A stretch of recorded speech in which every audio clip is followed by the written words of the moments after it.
channel Majwala Education. How are you? Hope all of you are fine. आज हम plus 2 class का geography का lesson number 8 करेंगे, परिवहन एवं संचार, ट्रांसपोर्ट एंड कम्युनिकेशन। कच्चा माल, औद्योगिक केंद्र और उत्पादित वस्तुओं के लिए बाजार जो है एक स्थान पर नहीं हुआ करते। प्राकृतिक संसाधनों का उपयोग भी तभी संभव हो सकता है जब कच्चे माल के स्रोत उत्पादन केंद्र से जुड़े हों और उत्पादन केंद्र जो है वो उपभोग के क्षेत्रों से जुड़े हुए हों। इस काम को अंजाम देते हैं परिवहन एवं संचार। परिवहन का अर्थ क्या होता है? व्यक्ति या वस्तुओं को एक स्थान से दूसरे स्थान पर ले जाने या लाने वाली जो सेवा या सुविधा होती है उसे परिवहन कहते हैं। कहने का भाव यह है कि जब व्यक्ति को या किसी सामान को एक स्थान से दूसरे स्थान पर पहुंचाना हो तो ये जो है परिवहन के अंतर्गत आता है। देखते हैं परिवहन की विधाएं। परिवहन की मुख्यतः 4 विधाएं होती हैं: स्थल परिवहन, जल परिवहन, वायु परिवहन और पाइपलाइन परिवहन। स्थल परिवहन जो है वो सबसे पहले पगडंडी और कच्चे मार्गों का जो है आदिकाल में प्रयोग किया जाता था। आरंभिक दिनों में इन रास्तों पर मानव और पशु जो है वो बोझा ढोते थे, लेकिन पहिए के आविष्कार के बाद इन मार्गों पर बैल, ऊंट, घोड़े गाड़ियां जो है और छकड़े इत्यादि चलने लगे। 18वीं शताब्दी में भाप इंजन के आविष्कार के बाद जो है परिवहन में क्रांति आई और 19वीं शताब्दी में रेल परिवहन और सड़क परिवहन जो है बड़ी तीव्रता से और लोकप्रियता से आगे बढ़े। सड़क परिवहन के गुण देखते हैं। अधिकांश व्यक्तियों और वस्तुओं का संचालन जो है सड़क परिवहन के द्वारा होता है, इसलिए सड़क परिवहन जो है काफी महत्वपूर्ण है। छोटी दूरी के लिए ये लाभदायक है। सड़क परिवहन माल को घर घर पहुंचाता है। सड़क निर्माण करना सरल है। सड़कें किसी देश के व्यापार और वाणिज्य को विकसित करने व पर्यटन को बढ़ावा देने में महत्वपूर्ण भूमिका निभाती है।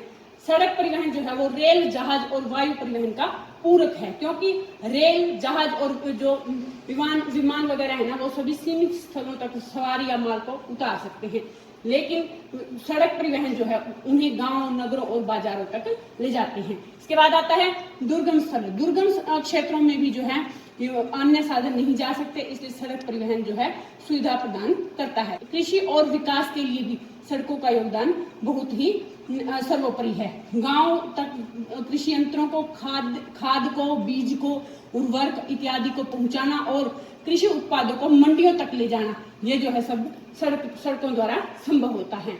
इसके अलावा सड़कों द्वारा औद्योगिक कच्चे माल को और निर्मित माल का जो है परिवहन भी आसानी से किया जाता है और शीघ्रता से नष्ट होने वाली जो वस्तुएं हैं गांव से शहरों में लेके आना उनको आसान और सस्ता पड़ता है। इसके अलावा सूखा, बाढ़ या अन्य कोई संकट आ जाता है तो अंदरूनी भाग में ये जो सड़कें जो है सहायक होती हैं और गांव को नगरों से जोड़ती हैं, जिसकी वजह से जो ग्रामीण वंचित लोग जो हैं वो शिक्षा और अन्य सुविधाएं जो है वो प्राप्त कर सकते हैं। सड़क यात्रा जो है एक फ्लेक्सिबल, लोचदार होती है। सवारी को हम कहीं से भी उतार सकते हैं और कहीं पर भी बिठा सकते हैं। इसकी कुछ हानियां भी हैं, ये देखते हैं। सड़क परिवहन सभी ऋतुओं में जो है प्रभावी और प्रयोग योग्य नहीं होती। मुख्यतः वर्षा ऋतु में सड़कों पर पानी भर जाता है। पक्की सड़कें भी अत्यधिक वर्षा और बाढ़ के कारण गंभीर रूप से प्रभावित हो जाती हैं। इसका निर्माण करना और रख रखाव जो है ये भी काफी खर्चीला होता है। कहने का भाव यकीन पर भी काफी खर्च आता है। सड़कों का वितरण जो है वो असमान है। विभिन्न देशों में सड़कों की लंबाई जो है अलग अलग होती है। देखते हैं सड़कों की लंबाई विश्व कोश 2005 के अनुसार। देशों के नाम देखेंगे और प्रति 1000 वर्ग किलोमीटर क्षेत्र के लिए सड़कों की लंबाई देखेंगे। जापान के अंदर ये 327 वर्ग किलोमीटर है। फ्रांस में 164, यूके यूनाइटेड किंगडम में 162, श्रीलंका में 151, भारत में 105, स्पेन में 68 और संयुक्त राज्य अमेरिका में जो है ये 67 वर्ग किलोमीटर है। महामार्ग, हाईवेज देखते हैं इनके बारे में। वे पक्की सड़कें जो दूरस्थ स्थानों को मिलाती हैं। इन पर यातायात का आवागमन बिना रुकावट के होता है। ये 80 मीटर चौड़ी समतल सड़कें होती हैं जिन पर अलग अलग यातायात लेन, पुलों, अंडरपास, फ्लाईओवरों और दोहरे वाहन मार्गों की सुविधा होती है। कहने का भाव ये है कि इनके यहाँ पर स्पीड के साथ दो वाहन जो है गुजर सकते हैं और हर तरह से यहाँ पर हर फैसिलिटी इनको दी जाती है, जिसकी वजह से ये जो है व्यापार और अर्थव्यवस्था के लिए किसी भी देश के लिए बहुत महत्वपूर्ण है। महामार्गों का विश्व वितरण। प्रमुख जो देश हैं, जो महाशक्ति देश हैं, उनके बारे में हम देखेंगे, मुख्य देशों के महामार्गों के बारे में। सबसे पहले देखेंगे उत्तरी अमेरिका।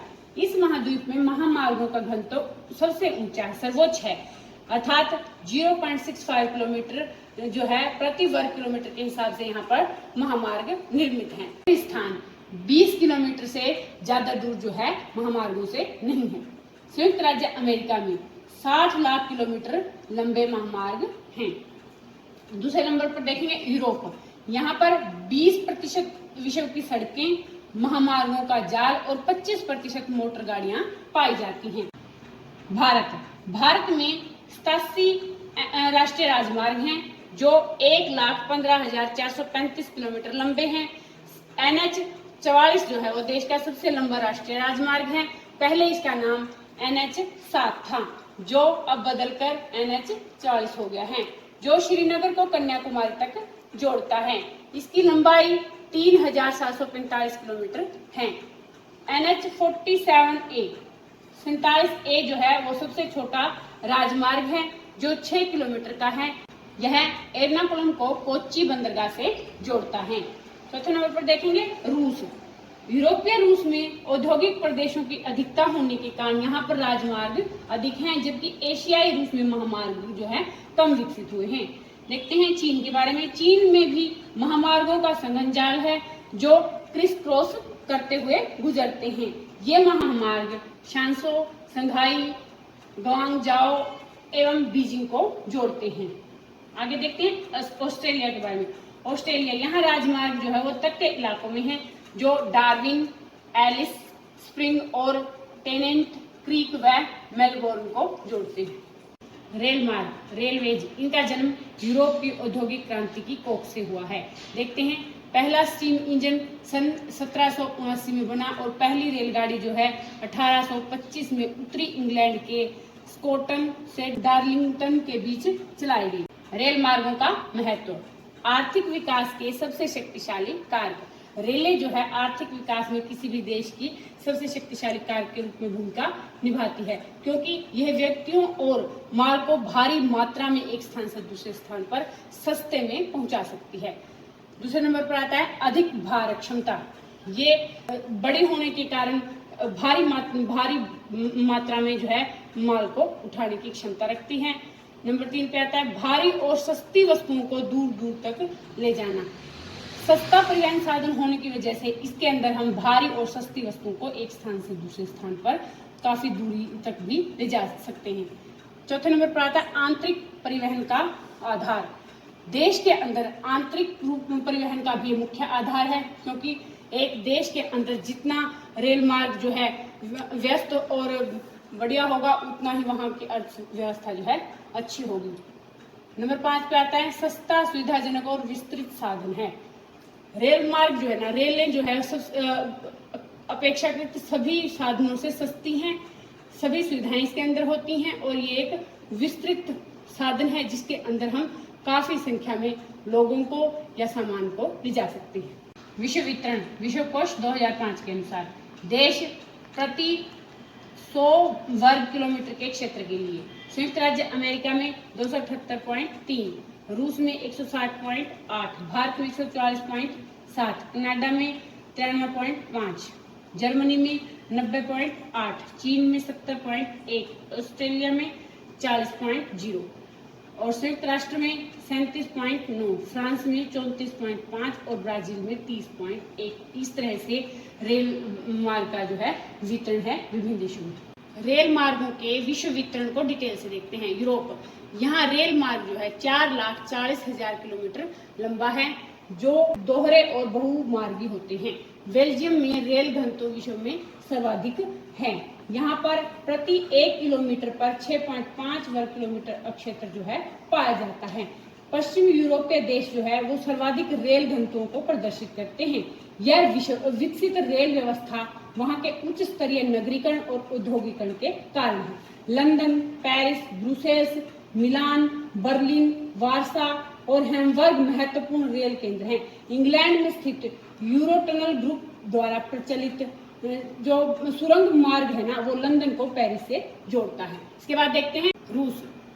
यूराल पर्वत के पश्चिम में रेल मार्गों का संघन जाल है जो 90% देश को परिवहन देता है। मॉस्को रेलवे का महत्वपूर्ण मुख्यालय है जहां से इस विस्तृत भौगोलिक क्षेत्रफल वाले देश को प्रमुख रेल मार्ग जो है वो विकसित होते हैं। मॉस्को में भूमिगत रेल मार्ग, दैनिक आवागमन की गाड़ियां भी महत्वपूर्ण हैं। इसके बाद देखते हैं उत्तरी अमेरिका। वर्तमान में सर्वाधिक रेल मार्गों का जाल उत्तरी अमेरिका में है। विश्व के 40% रेल मार्ग यहाँ पर पाए जाते हैं।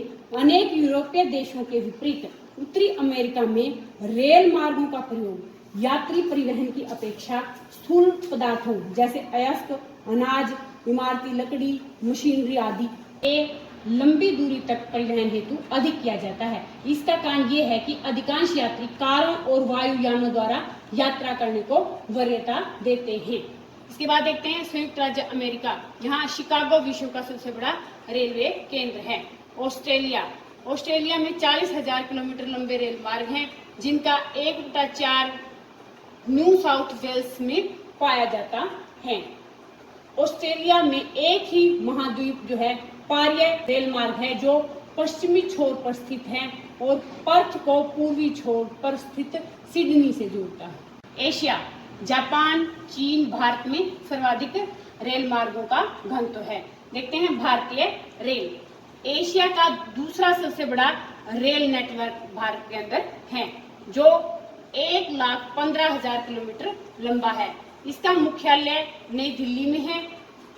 भारतीय रेल जो है ना वो 16,31,582 कर्मचारियों को रोजगार प्रदान करती है। ये डाटा जो है 2016 के डाटा के अनुसार है। भारतीय रेल एशिया का दूसरा सबसे बड़ा रेल नेटवर्क भारत के अंदर है जो 1,15,000 किलोमीटर लंबा है।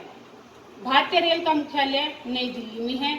भारतीय रेल जो है ना वो 16,31,582 कर्मचारियों को रोजगार प्रदान करती है जो कि 2016 के डाटा के अनुसार है। इसके बाद देखते हैं हावड़ा भारत का सबसे ज्यादा प्लेटफॉर्म वाला, जिसके अंदर 23 प्लेटफॉर्म हैं और सबसे व्यस्त रेलवे स्टेशन है।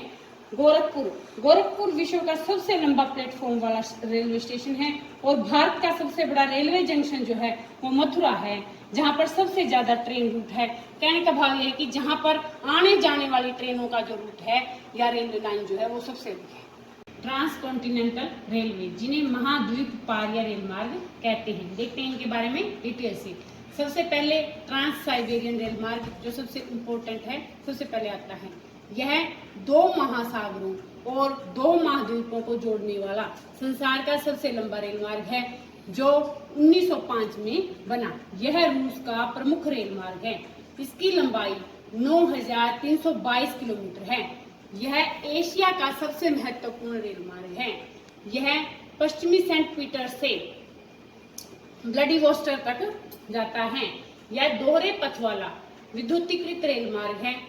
यह एशिया को पश्चिम यूरोपीय बाजार से जोड़ता है।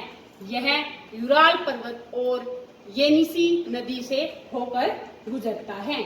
इस मार्ग के खुल जाने से कभी उपेक्षित तथा अत्यंत पिछड़ा हुआ पूर्वी साइबेरिया, जिसे काला पानी कहा जाता था, आज प्राकृतिक संपदाओं का खजाना माना जाता है। इस मार्ग के कारण ही मध्य एशिया और साइबेरिया के पशु, वन, मिट्टी, खनिज, जल, कृषि संपत्ति का दोहन जो है वो संभव हो सका है। इस मार्ग पर खाद्यान्नों, कोयला, धातुओं, लकड़ी, लुगदी, चमड़ा, मक्खन, सूखा दूध इत्यादि का परिवहन पश्चिम की ओर से तथा मशीनरी और औद्योगिक उत्पाद पूर्व की ओर से भेजे जाते हैं। साइबेरिया में जनसंख्या का सघन बसाव है तथा सभी प्रमुख नगर इसी रेल मार्ग के सहारे हैं। पार कनेडियन रेल मार्ग, इसकी लंबाई 7,050 किलोमीटर है। यह कनाडा का प्रमुख रेल मार्ग है। यह पूर्व में हैलिफैक्स से वैंकूवर तक है। इसका निर्माण 1886 ईस्वी में हुआ। इसे कनाडा की आर्थिक धमनी भी कहते हैं। एक संधि के तहत इसका निर्माण हुआ। पश्चिम तट पर ब्रिटिश कोलंबिया को राज्यों के संघ में शामिल करना इस संधि का मुख्य उद्देश्य था। कहने का भाव यह है कि एक संधि की गई जिसके अंदर पश्चिम तट के जो ब्रिटिश कोलंबिया आदि राज्य थे उनको इस संघ के अंदर शामिल करना इसका मुख्य उद्देश्य था। यह रेल मार्ग क्यूबेक मोंट्रियल औद्योगिक प्रदेश को प्रेरी प्रदेश की गेहूं मेखला व उत्तर में शंकुधारी वनों से जोड़ता है। ऑस्ट्रेलियाई पार महाद्वीपीय रेल मार्ग, यह पूर्वी ऑस्ट्रेलिया तट पर स्थित सिडनी को पश्चिमी तट पर स्थित पथनगर से जोड़ता है। संघ व प्रशांत रेल मार्ग, यह संयुक्त राज्य अमेरिका में अटलांटिक तट पर स्थित न्यूयॉर्क को क्लीवलैंड, शिकागो, ओमाहा, इवांस, ओगडन और सैन फ्रांसिस्को को मिलाती हैं। ओरिएंट एक्सप्रेस, ये रेल मार्ग यूरोप के पेरिस से म्यूनिख, वियना, बुडापेस्ट, टर्की से होता हुआ एशिया के इस्तांबुल तक जाता है।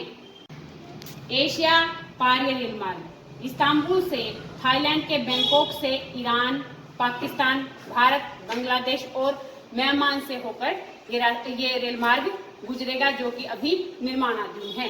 इसके बाद आता है अफ्रीकी अंतर महाद्वीपीय रेल मार्ग, यह काहिरा से केप टाउन को मिलाता है। गाइस, ये था हमारा आज का टॉपिक। आशा है कि आपको पसंद आएगा और आप इसे जरूर लाभ उठाएंगे। इसे लाइक करेंगे, शेयर करेंगे, कमेंट करेंगे, हमारे चैनल को सब्सक्राइब करेंगे और बेल आइकन दबाएंगे। देखते रहेंगे माँ ज्वाला एजुकेशन। स्वस्थ रहेंगे, मस्त रहेंगे। Bye bye.